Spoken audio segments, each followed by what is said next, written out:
Okay, here we are live. And we are here at the Somerville Media Center, the great organization that is helping us bring forward these issues of race. And it couldn't be more important to talk about race. I am Diane Wong. I am the host of Let's Talk About Race.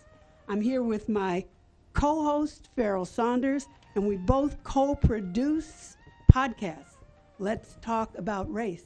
So we're here today to talk about a topic that has been important in this country from the very beginning.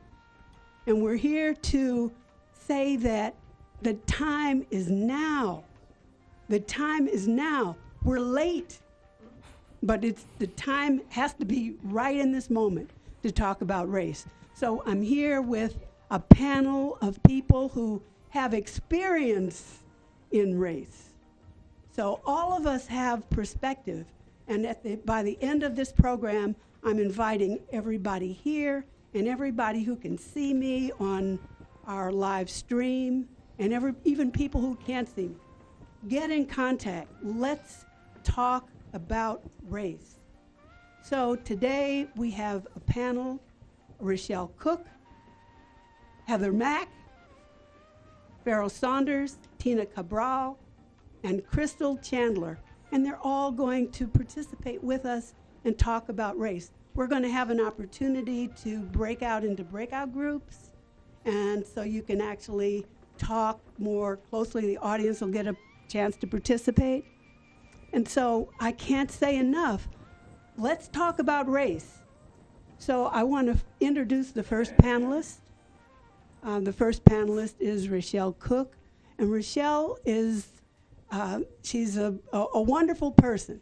She's awesome. We're all awesome people here, willing and able to come out and talk about race. So Rochelle, I'm asking every panelist to self-identify, racially, ethnically, and anything else that you would like to say about yourself personally and how you're involved in this topic of race. Rochelle? I'm an American Black woman. Here she is. There's no confusion.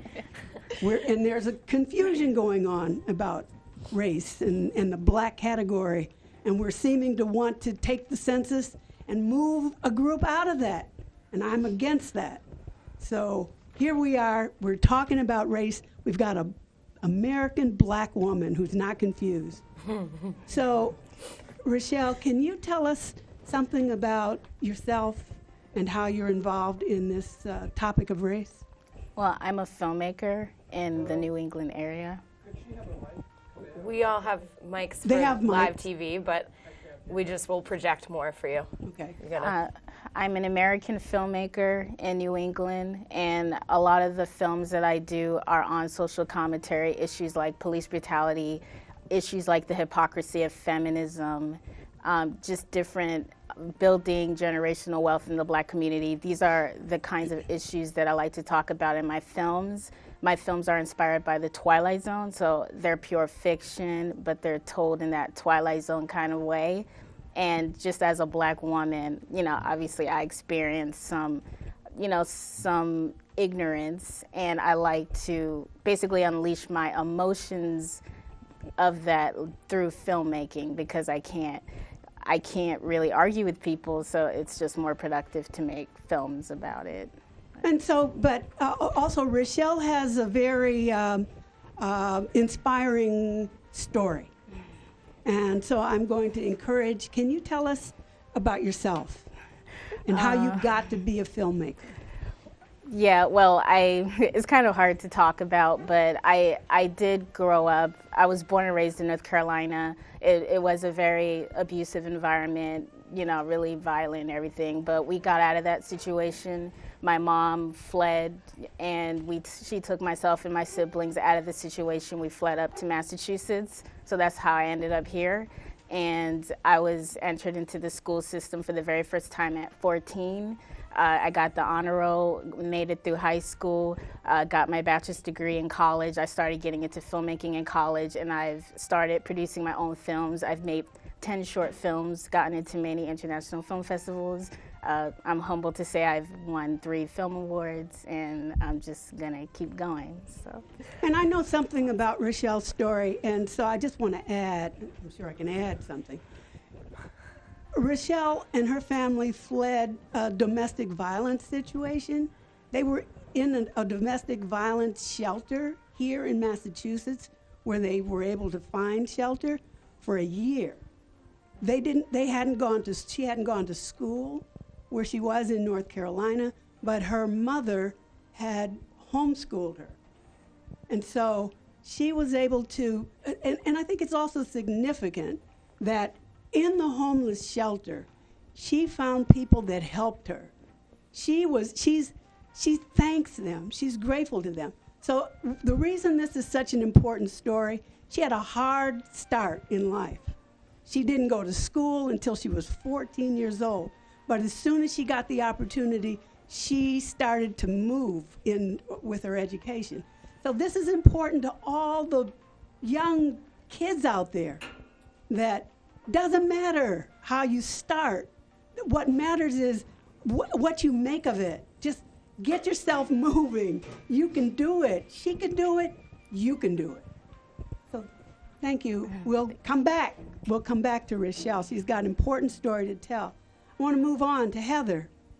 Heather, can you tell us, racially, ethnically, can you talk about yourself? Yep, my name is Heather McCormick. I work here at Somerville Media Center. I run youth programming and the radio program, podcasting programming, which is how I met Diane, who has changed my life in many ways. And I am a white American woman. A white woman. So it's really important. It's really important that we can say these things. We have a black woman, we have a white woman, and they're unapologetic. This is a white woman. So now tell us about, I mean, we are who we are. So tell us, and it's good for us to articulate who we are. We've got to talk about race. So if we're white, claim it. And let's talk about it. Now, Heather, white young people. Can you talk a little bit about white young people? Well, I can talk about myself growing up as a white young person in Massachusetts, going to a public school system that was pretty homogenous and very well resourced, very you gotta do really well academically, really well athletically, whatever. I had my own differences. My class experience, I was working poor in this environment, so I had no knowledge of and no modeling of talking about any systems of oppression, right? So we were preparing kids to go off and go to Harvard, but never once modeled or had discussions about race. And that was very intentional. And so I grew up also with my family, being a white family, being like, oh yeah, everyone's the same, the very typical colorblind white racism, and that was the modeling that I had. And in school, we just did not talk about it. Everything was history, everything was in the past. So it really was a critical awakening for me in my late teens, mostly because of my relationships with actual people of color, which I had not, growing up in a pretty very white area. And when I developed those strong friendships, I started to see, oh my goodness, things that I thought were just luck actually seems like white privilege. And they were educating me, and I really pushed myself in college to go deeper on that. And so I was able to take some really great classes and participate and get facilitation training and facilitate some dialogues on whiteness, not just on race, but on whiteness specifically. And I think that's really important. And now as an educator for young people here in Somerville, some of whom are white, some of whom are black and Latino, and also there's a huge spectrum there, but all different racial and ethnic backgrounds. I think it's so critically important that I can model to them healthy ways to engage on the topic of race. Talk about whiteness. Yeah. All right. Let's Yeah. hear about that. Whiteness is not having to talk about race, right? Whiteness is being, you know, the standard, the default, and never having to be inquisitive. And I think whiteness also, you know, there's this performative white wokeness that we really got to call out. You know, there's a lot of like, oh, like I understand that racism is a problem, but it's like a problem over there, and I'm going to like post a link to an article and then I'm good. And it's like, it doesn't really work like that, right? So as white people, we really need to do the soul searching and get rid of our expectations of being a good white person. You know what I mean? This like fragile, you know, behavior of like protecting our own egos. And that's something I'm going to work on for the rest of my life. You know, it's a literal ongoing journey. And I, you know, have lots of people in my life that I love that, you know, keep me in check and push me, and the work that I do that keeps me in check and pushes me. But, you know, I could just say, you know what, I can't do the panel, or like, I'm not really going to go there, or I'm not going to, you know, have a, you know, intense argument with my entire family about Black Lives Matter and cry outside on Christmas. But I, you know, here I am. So you got to do it. You got to sit in the fire, as Diane would say. We're going to sit in the fire. We're all going to sit in the fire, because what does that do? That refines us. That takes away the waste and the dross. So we get rid of that. We're going to sit in the fire. Heather, before you finish, about whiteness, what can you say to the white people in the audience and the white people who are watching? What can you say to encourage? How can they participate? Why should they participate in a discussion about race? I mean, because we all have race, right? White is a race, right? And white is a race that historically has contributed to, you know, systemic oppression against people who, you know, ideally you have relationships, right? It's hard. Sometimes people are so isolated that they really don't have human connections to people from different racial backgrounds, which that's a problem. It's time to look at your friend group and be like, oh crap, you know what I mean? But also like, yeah, I mean, it's worth it. It's worth it. The journey is worth it for everybody. You know, I don't wake up every morning with the weight of white guilt on my shoulders. It's a liberating feeling to be able to say, yes, whiteness, you know, white people are racist. I was born and socialized into a society that taught me to be racist. I'm going to be unlearning it for the rest of my life. And so are we all. Right. We all who grew up in the United States of America, we all have a white kind of belief. We're white supremacists. Yeah. How do we live and have our being in a society that's white supremacist without believing in some of that? All of us. So here we've got Farrell Saunders, and Farrell Saunders, I said, is the co-host and the co-producer of Let's Talk About Race that we started in November 2017. And so Farrell, can you self-identify? I would self-identify as an African-American black man. Here he is, unconfused. It's so helpful. So, and so even though Farrell has ancestry, multiracial ancestry, he grew up as a black man, and he understands what it means to be a black man in America and to state that clearly. So, Farrell, what are some of the issues? You're really interested in the history, and you do a lot of research. Yeah. So what are some of the issues around education, and especially for black young people? Can you just talk about that? Yeah, well, generally what I try to contribute to the show is sort of my input in terms of viewing things through historical or philosophical lenses. So I think that there's generally two ways in which history plays a big role in these sorts of things. And this may be a little bit of a generalization, but I usually try to focus it on one of these two things, which is one, either having a proper understanding of history. You know, there often can be lots of biases as well as just misinformation that people can be raised with, and it can be very difficult to unlearn, or even if they are factually unlearned. The spirit of that same sort of initial understanding. Like white supremacy. Exactly. Hard. Even if you might learn something, technically later, maybe different, you're still raised with this sort of system, and so it would still instill these sorts of values in someone, even if they intellectually unlearn something.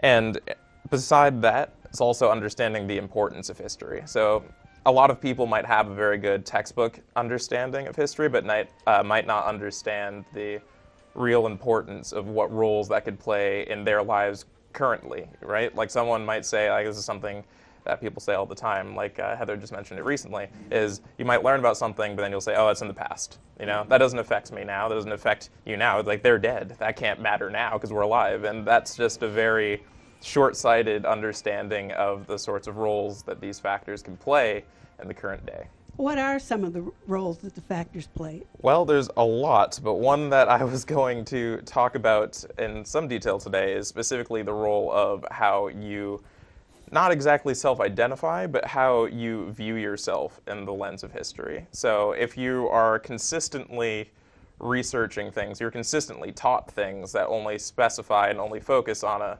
specific subset that most people in the world don't fall under, then you'll have a very skewed sense. Well, for example, if you only view things in a Western context of history, and I think there's reasons for that some of them make sense, but if you only view things through literally only one subset of history, and you don't fall under that demographic, then you'll have a very consistent sense of confusion and loss in terms of where you fit into society and where your people came from in a sort of greater long-term sense.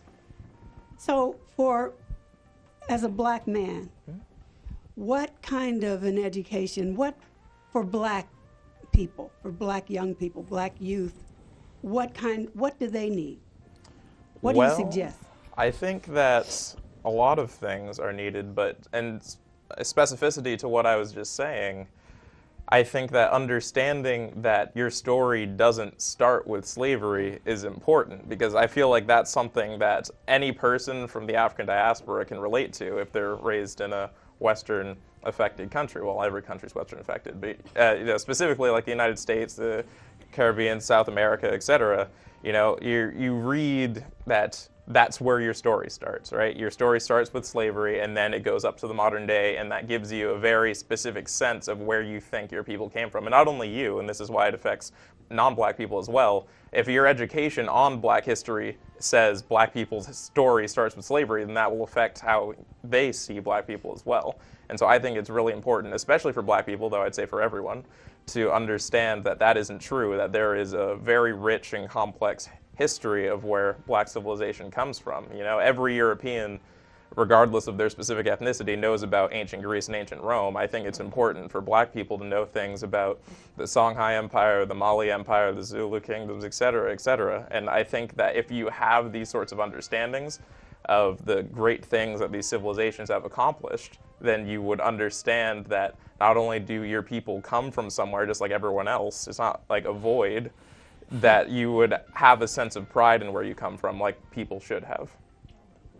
And so what other kinds of things could black young people, what do they need? Well, unfortunately, this isn't something that is taught early on in any sort of standard education system, so I think that there's some things that you can do to self-educate about that. I think fostering a sense of the importance of self-education is an important thing for everyone in general. So I think that that's always a good place to start. I think that if you have these questions, it's important to understand that you have most likely the tools or the potential time to research these things and learn more about these topics.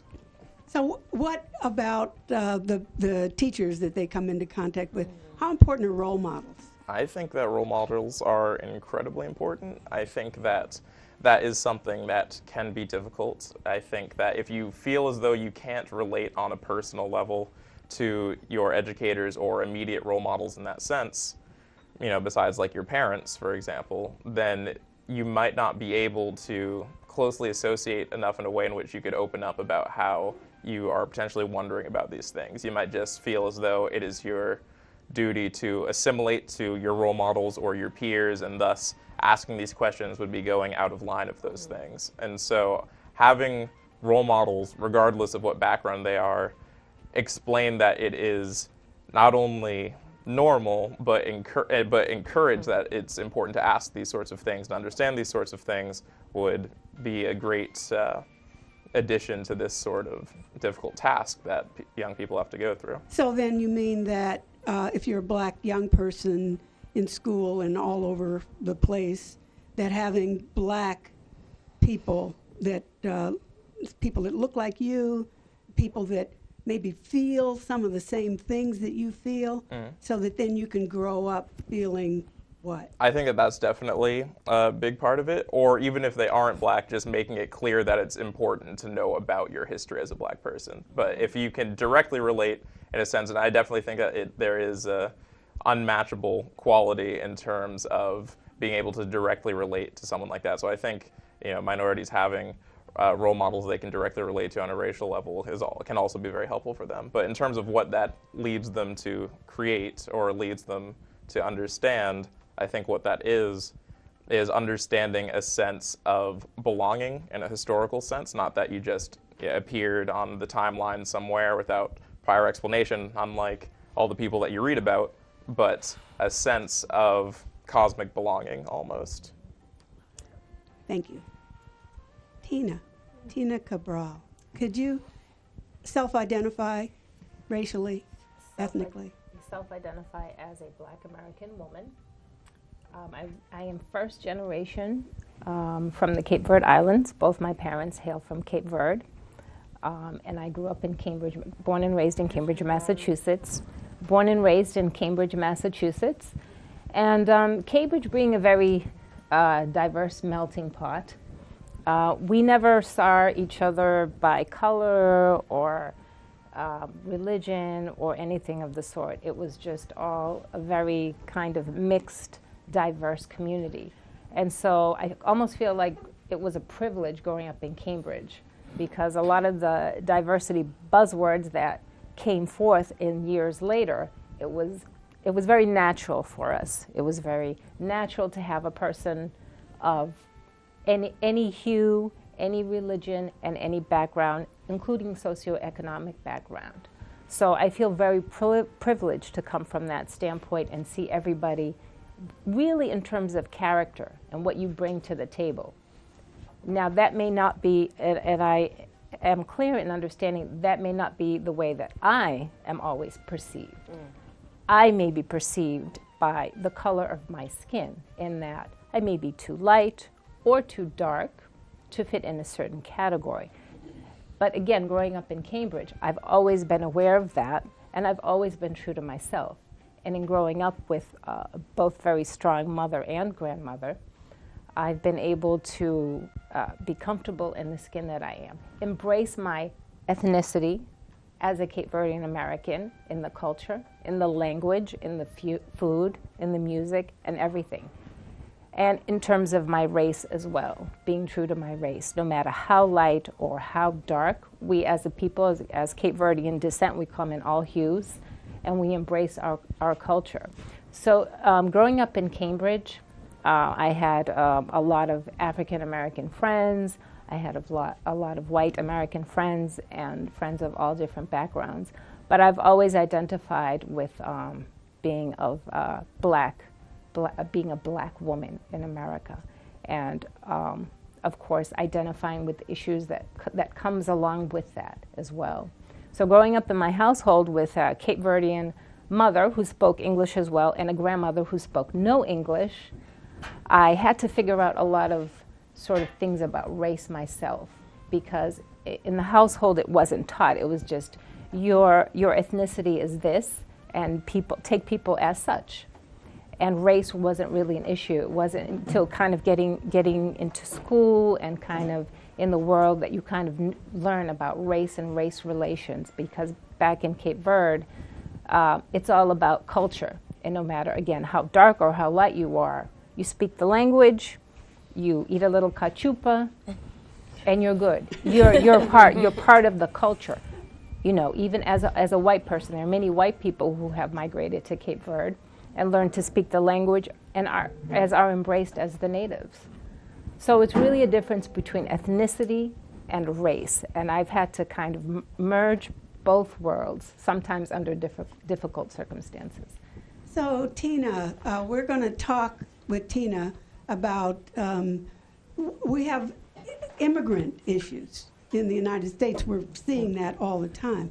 And so we've always, I mean, we're a country of immigrants, but in the past, white immigrants were not, I mean, there are issues clearly with all groups of immigrants, but in my growing up, I grew up in Cleveland, Ohio, and there was the Hungarian Revolution at the time, and so I saw an embrace of the Hungarian refugees, and then I saw the Hungarian refugees turn around and not want me to be around. I remember getting on a bus one time, 5 years old, I remember this. This is how we remember things. This is how things get imprinted in our minds. I'm 5 years old, I get on the bus with my mother, and we're walking in through the bus. It was kind of crowded. I went to sit down next to what I really believe was a Hungarian refugee. They were everywhere. And she gave me the dirtiest look, and she shrunk away. And I knew by her body language, she did not want me to sit next to her. So I just kept walking. And that's how it happens. It doesn't have to happen. She didn't call me a nigger. She didn't say, nigger, girl, don't come over here and sit next to me. That's the South. She's a Hungarian refugee. What she learned was stay away from those black people. So now, Tina, what about Cape Verdeans and black Americans? What's going on with that? I hear different things. Right. It's a very interesting relationship. It's an evolving relationship, and it continues to be so. Again, I come from a different standpoint. When I was growing up in Cambridge at that time, there weren't too many Cape Verdeans or Cape Verdean Americans at that time. Now there's a lot. There's about actually 300,000 plus in the country right now, and there wasn't that many back then. That's not a lot. That's not a lot at all. And it's I even thought you were fewer gonna say back in Boston. Cape Verde. They're mostly in the New England area. And so it varies. It depends on who you ask. If you ask me, I'll say I'm black.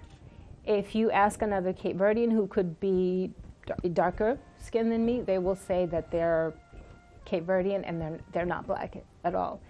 Some Cape Verdeans who were particularly born under the Portuguese flag before 1975, when it became independent, will more identify with Portuguese and being Portugal, being of Portuguese descent. Of course, we're a mixed population, but sort of gravitating more toward the European influence and not embracing the African influence. I see that a lot. And what do you think is causing that? Let's get into why is the push away of African Americans and the embrace of the enslavers? Well, I see a lot of the young folk, the young folk of the Cape Verdean community getting caught up in this dilemma, in that they self-identify as black Americans. They were born here and they are black, of African descent. However, the parents disencourage that identity that they make with the black Americans. So they're caught up in the dilemma. It often brings confusion and a feeling of not belonging, which could result in forms of looking for connections in other places and not so great places, leading to at-risk behavior and juvenile crime violence, and statistics have shown that. And I have a great example. There are Cape Verdeans who will look at a person who may be more darker skinned and say, okay, that person is black. And then you'll see another person who's fair skinned and say that person is white, when they're both actually black. Now, this is where a lot of the disparity comes within the Cape Verdean community in terms of, first, not having an internal dialogue of internalized racism, which is preventing people from embracing their self-identity. and which leads to society identifying who you are. And that's the last thing that you want, because that could leave that could leave a person very confused and disconnected with society. So it's important to embrace for the households to be on the same page, and that's learning, knowing your history. Again, history. Again, history is Knowing your a very important thing, is learning history. There are Cape Verdean, the older generation, who know how to recite rosaries from the Bible, or rosaries, and don't know about their African heritage. You know, and that was more under the Portuguese rule. Now, you know, the younger folk and post-colonization know more about the history, but there's still a lot of unpacking that needs to be done. And so, going back to my example, when you might have a Cape Verdean of an older generation who looks at a fairer skin or a darker skin and says one is black and one is white, but you have, we'll say, a white American who says, oh, they're both black. Well, that doesn't make sense, because obviously the white American gets it, and you don't even get it within your own community. So that leaves us further behind. We struggle. And we need to continuously unpack that before we come to the table with the white community and everybody as a whole to have a bigger conversation. Yes. We're not going to get to the kumbaya moment. Yeah. That'll come. But that has to come. First, we have to understand, where are we and how did we get here? Yeah. So that's what we're talking about today. So in terms of the history, clearly understanding our own racial history, but also understanding white supremacy. We live in a white supremacist society. The country was built on that, developed to be that, and there's never been an intervention. There's never been anything that said, here's the line in the sand. We know what white supremacy is, and we choose not to be that. We're still a white supremacist society. We pretend like we aren't, but we are. So let's embrace the white supremacy society that we have, and then start to unpack that. Crystal. Thank you, Tina. Crystal Chandler. So Crystal, could you self-identify racially, ethnically? Yeah, so, well, first of all, I acknowledge that race is a social construct, but I identify as a black woman, but also a Barbadian American, because my family is from the island of Barbados, so I do have, like, the Caribbean, you know, like, not even, I wouldn't say ancestry. My dad's straight from Barbados. My mom's from England. My grandparents are all from Barbados, so I definitely have deep roots, like, in the Caribbean, for sure. And so how does that play itself out in the middle of an America that kind of wants to see itself as black, white, when they look at black people and white people? Yeah, absolutely. So I think I'll talk to that question in terms of, like, what it meant interacting with other black people and what it meant interacting with white people or just non-black people. In terms of black Americans, I'll say growing up, it was very much instilled in me that we're different, that we're not black Americans. And so I grew up, you know, uninformed with that sentiment, thinking that there was something, like, strangely and vastly different from, you know, black Caribbean people and black Americans. Yes, like, culture, we have a lot of differences, but truly we're a lot more similar than we think. And so we grew up kind of with this sentiment of, well, we're from the Caribbean, so, like, we're not them, right? So we're, like, a little bit higher up. And that was, like, directly from my grandmother coming here, and really instilling that in me, like, you know, growing up with her.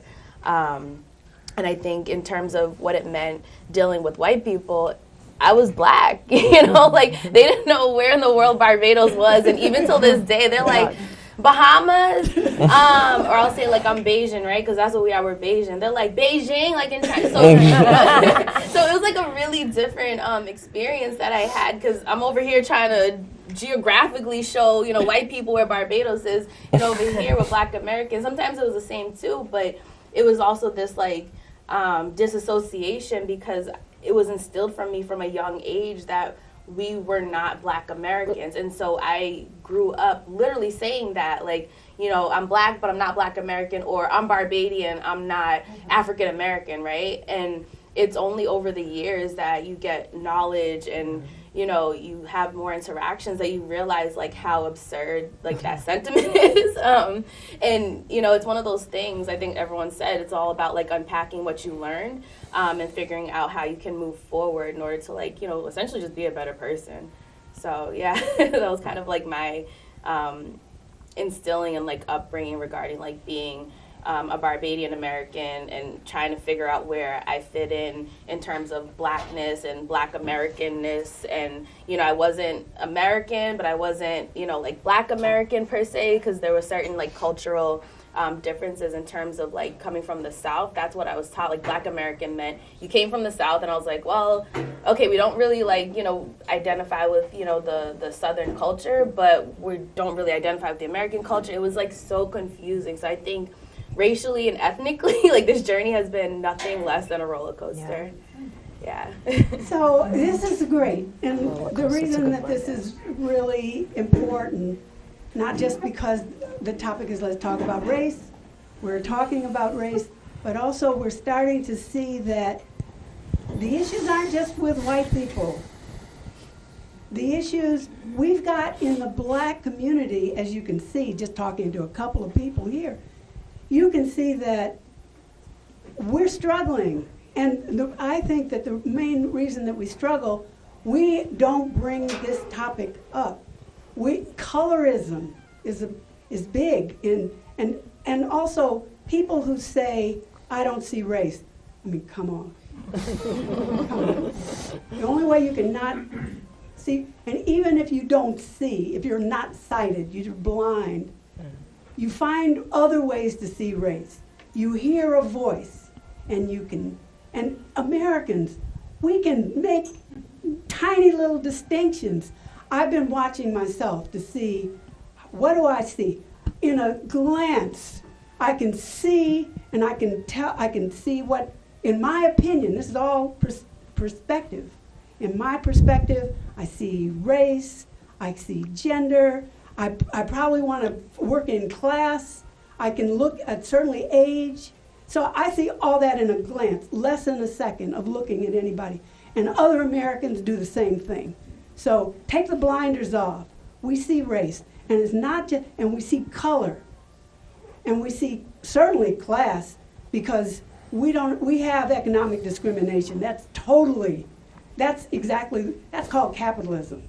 That's the society we live in. We're a white supremacist society, and we believe in capitalism. So we like having poor people, because then we can say, we're better than they are. We're a competitive society, we stratify, and so we've got a lot to talk about race. We can talk about race for days and days and days, and then we can sit in the fire. We can burn up that stuff. But until we talk about it, we don't even, until we talk, I'll tell a quick story. I was at a university in Oregon, where I was working there, and some issue happened in this university. And so the faculty all had to get together with the student. You know, you have all these universities have these big group meetings. And so so after this was all over, I went around and I was interviewing the faculty to see, you know, what was going on, how they felt about it. And one faculty member said that in that meeting, for the first time, they had to, it was a man, he had to get up and talk about race. And he said when he got up to speak about race, the words coming out of his mouth, he didn't even believe them himself. He didn't even recognize that. And he said, I could hear my mother speaking. So because he's a faculty member, he had to say something. And when he started to talk about race, which was a topic he didn't usually talk about, the stuff that's inside of us is poison. So, and we need to get it out, and we need to talk about it. So, Crystal, the media, you're a member of the media, a star. Crystal's a media star. And so, and she's good at what she does. Thank so, you. Crystal, tell us about how the media impacts all of this. Yeah, totally. the media does an excellent job at reinforcing all the terrible things. I will be absolutely transparent about that, and I've worked in a different like array of media, including most recently working on a feature film. The Women, right? Or Yeah, Little Women. Yeah, I worked on Little Women that was filming here in Boston. And, you know, starting out my journey really doing like news and hard news, I see the stories that make it to, you know, the 6 o'clock news, to, you know, the morning news, like the 7 a.m. news. And in terms of what that looks like for people of color and specifically Black people, it's not always great, right? It's usually, they always teach us, if it bleeds, it leads, right? So if there's a shooting, let's talk about it, right? Another thing too, even though it's a positive thing, is kind of like that triumph story. Like, we overcame, right? And so that kind of always reinforces that narrative. I think kind of like what Farrah was talking about, that, you know, if you go back and talking about our story started with slavery, we overcame slavery, right? And so you fast forward to today, and we're still always talking about these triumph stories. And it's really great, but at the same time, we're more dynamic than just those two sides. I also have worked in like television as well, like regular schmegular television, and just kind of seeing the different ways in which, you know, the writers in the room, what they're kind of thinking about when they're writing, you know, TV shows, like our favorite TV shows. You know, who are the people that are casting them? It gets really complicated, that's for sure. And a lot of times those people don't look like me, per se. And moving forward into, you know, kind of like feature film, the one that I just worked on, I mean, Grant Little Women is set in a year when we weren't even free. Like, let's be for real.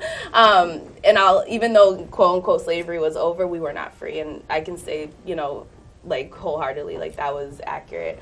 But even just looking at how you piece together a film like that, who's involved with, again, going back to the casting of the people, going back to even like lunch tables, right? Like at work when we're talking about movies and things like that. That's all we do all day, right?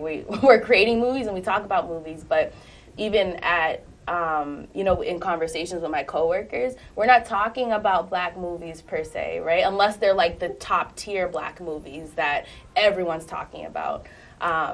And so for me, there's kind of been this like weird navigation of, I want to get back to my roots of being, you know, and I haven't left it per se, but I do want to like not steer away from my roots of being kind of like what Rochelle does, where it's like, you know, I do documentaries. Like, I'm involved in a prison documentary right now and dismantling like what it means, you know, in terms of the prison industrial complex. Like, that's really where my heart is in terms of, you know, unpacking and unveiling and really getting these narratives out there that are not in mainstream media. That's really where my heart is, but it's also having to navigate within this ridiculous system of, like you said, capitalism and the media and who owns the media, and it's a small group of people, and it's really terrible because it's a small group of people, it's a small group of corporations that put out the mass media that tell us how we look about, you know, how we talk about race and things like that. And this is for everyone, right? Not just Black people. Like, they put out narratives about white people, about immigrants, about, you know, wherever you're from. And so I think the media has a very, very, very big role in how we talk about race. And we're moving forward in terms of, you know, being better about it, but we have a really long way to go because I think if you close your eyes and think about your favorite TV show or a movie that you saw growing up, right, there's something that you took from that you still remember today, good, bad, or indifferent.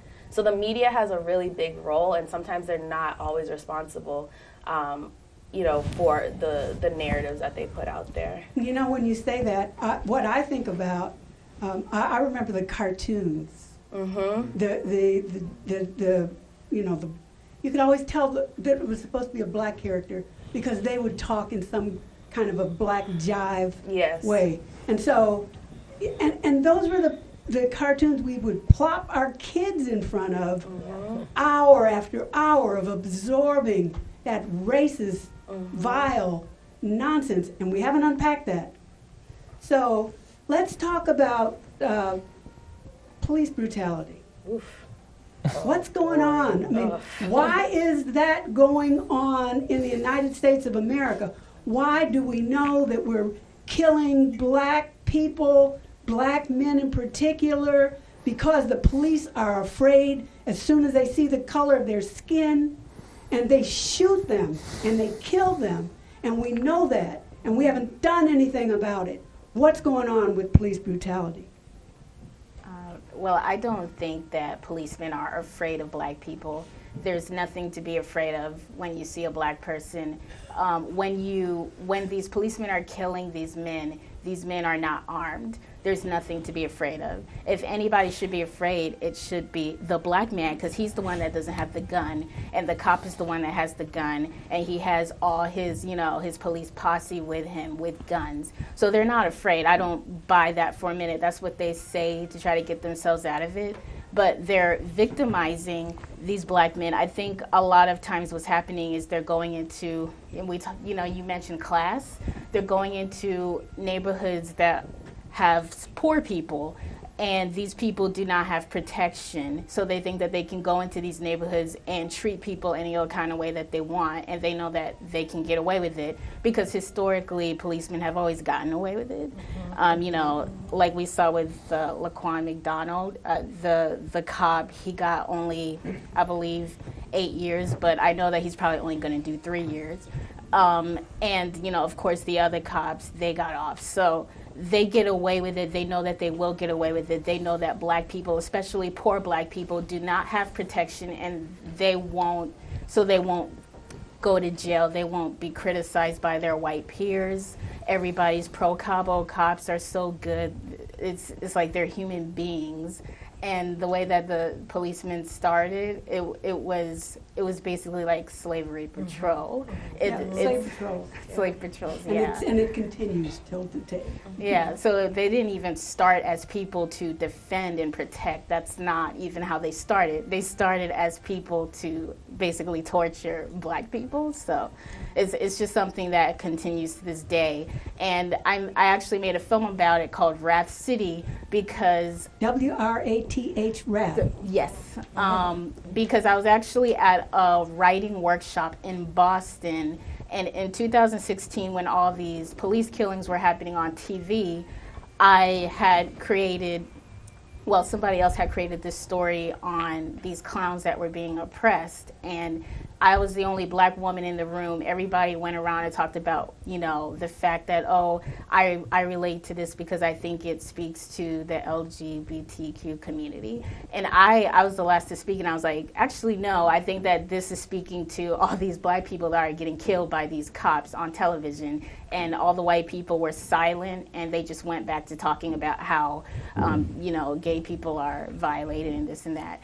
And they didn't go back to what I was talking about. So I think a lot of times I want to just say, particularly if you are a liberal and you're outraged when it comes to people that are violated because of their sexual orientation, if you're outraged when white women are violated, you're outraged about all this you're outraged over illegal immigrants. You need to also be outraged when black people are getting killed too. I'm tired of bringing it up and people just not caring and just ignoring it. Our lives matter too, and that's why she's wearing that Black Lives Matter shirt.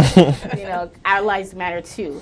Be outraged when it comes to us too, because we matter too, just like gay people, white women, and illegal immigrants. And I want to see more liberals speaking up for us, because I don't see that. Not only do our lives matter, but we have a big contribution to make. And if we weren't struggling all the time to get the foot off of our neck, we could be struggling to bring forward the gifts that we all are. We all have a gift. Let's bring those gifts out. Now that is a question for the whole panel. What about this police brutality? I mean, Rochelle just said a lot. I mean, I was going to say, the police system in the United States is built out of the intent of protecting white wealth, particularly white male property owners' wealth, and always has been. And so when people say, the system's not working, it's working exactly as it was intended to, unfortunately. And that's on all of our conscience, right? That is something that, you know, and I completely agree, right? It's like you see the Facebook posts about, you know, or the Twitter posts about you know, certain topics and issues coming up, and you know, there's a lot of white silence when it comes to police brutality, because it doesn't touch us, right? It doesn't have to, right? Unless maybe we work with young Black people who, you know, obviously I've worked with, you know, been an educator for 10 years and had a lot of my young people, you know, experience significant negative interactions with police. I've luckily never lost any of my young people, but I also recognize the reality that I could, and that, you know, it is on me, you know, at the protests, and I've been down to the to some of the protests. I remember I think it was a Freddie Gray protest, and we all marched down to the South Bay Correctional, and we were, you know, it was white people to the front, and that's a big thing here. Like, a big thing I just want to keep saying is white people to the front. So if we're at a protest, but also just, you know. What does that mean? It means, like, we need to put ourselves on the front line. We need to protect, right? We need to use our privilege to protect people who don't have our privilege, right? I mean, because if white people I'll are get on the benefit front, of the doubt. They may not Right. be. They may I'm not going to get beaten. Beat up. Okay, so you're Right. acting So as protection. physically, but also, Okay. you know, spiritually, politically, in our work, white people need to be the first people to speak out and to say and to risk the uncomfortable conversations, which, God, that's not a risk. Like, losing your life is a risk. That's not a risk. Anyway, yeah. So just go ahead to panel speak. We've only got about 3 minutes. Yeah, I think that I definitely agree with a lot of what you said. I think that's very true, and I think a lot of it can be seen specifically in how some of these officers will react after the fact, and that they behave in a way that suggests that they know that they could have just gotten away with it. There was no necessity to treat this event with the tact that someone of their position should theoretically have to treat it. I think that it's definitely a multifaceted thing. I do think personally that some of them do act out of fear, and you're completely right that they shouldn't be afraid. It doesn't make any sense. They're the one armed with the deadly weapon. They're oftentimes attacking someone who not only isn't armed, but is in no physical position to do anything at all, right? But, you know, lots of people have irrational fears. Like, you know, tied up with their hand behind their no, back. sure. Like, people will freak out to see a spider. That's irrational. People freak out to see a rat. That's irrational. And I think a lot of the reason for that is because of the way the media puts on this fear campaign, basically, against Black people, especially Black men, about, like, this little super predator narrative. Like, they're going to leap across the room unarmed and beat you to death with their bare hands before you can draw a sidearm. It doesn't make any sense. It's completely irrational, but I think that some people believe it. And they are people, right? You know, police officers are people. I think that there's obviously, with all people, multiple range of how they feel about it. I think some act out of malicious intent for whatever motivation that may be. I think some are, you know, just bombarded with that sort of insane, irrational fear image and react out of desperation of that. And I do think that someone that would, like, intellectually and emotionally react to something that way should not be allowed to have a position like that. I think that's ridiculous. The entire point of that position is that you should have courage in the face of things like that, so that's insane to me. But the point is that I think that it is a complicated issue, and I think that there definitely is tons of truth to be spoken to both of those things, and both of those are massive issues. Obviously, someone that, you know, reacts with, you know, lethal violence in the face of something like that that's horrific, and obviously shouldn't be in a position like that, and should face grave repercussions for that. But someone who, you know, would react with lethal violence out of fear is no better. That's not like a justification. It's just understanding the issue deeper, but that doesn't make them any better. That doesn't, you know, like alleviate any of the guilt off of their shoulders. Then they still should be punished for that, because it's, you know, it's still murder, regardless of what your intent was. Anybody else? We have 1 minute. I'll just say real quick, you know, I kind of second a lot of what everyone said. In terms of Black Lives Matter and police brutality, first of all, I do want to say that there's going to be a march on Monday. So I think, you know, understanding that the movement doesn't stop is a really big thing, but also that agreed. Like, the media, again, does an excellent job at reinforcing these terrible narratives. And that's where a lot of these quote-unquote fears come from, because we consume the media on a daily basis, in not just television, magazines, podcasts, you name it.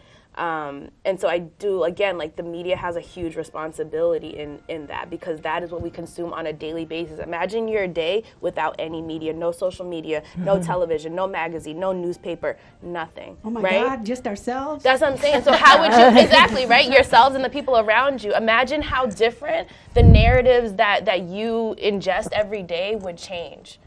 And just to add to that, that negative perception of black men or black Americans goes out beyond the boundaries of our country and goes to, for example, Cape Verde, since I'm Cape Verdean. And that contributes a lot to the perception of black Americans or black men, and why there may be a discouragement to identify as a black American and hold on to the ethnicity, and learning the hard way about your race. We're at the end of our time, and this has been very productive. I'm very happy that you're all here. Thank you for coming. You're going to have an opportunity to participate. We do a show, me and Farrell, every Thursday from 7 to 8. It's called Let's Talk About Race. We bring people on. They can talk about whatever they want in terms of race, whatever your perspective is. In this country, we didn't have a movement like South Africa, reconciliation. We need one. We're going to start here. This is our grassroots effort. We are announcing this is a national campaign to talk about race, starting right here, Somerville, Massachusetts. This is the first of 4 events. 2 events will be in the community, as yet to be determined. The last event, this is for Martin Luther King Day. The last event will be on Juneteenth, an important Emancipation Day in Black history. And that will be also here with a panel discussion. Our talk today was about where are we? Where are we? Where are we? The talk on the Juneteenth will be where do we go from here? So we need everybody to participate. And this doesn't happen just by happenstance. This happens because the Somerville Media Center stepped up and is willing and actually encourages me. So thank you, Somerville Media Center. And also the Somerville Arts Council supported this financially. We need financial support. We've got all of this crew behind us. We've got people on cameras. Thank all of the crew for being here. And we've got the Massachusetts Cultural Council. They put up money. We need money. Yeah. We're in the United States of America. To do these things, we have to be supported. We need money. We need your support to come on the show. Let's talk about race. Thank you.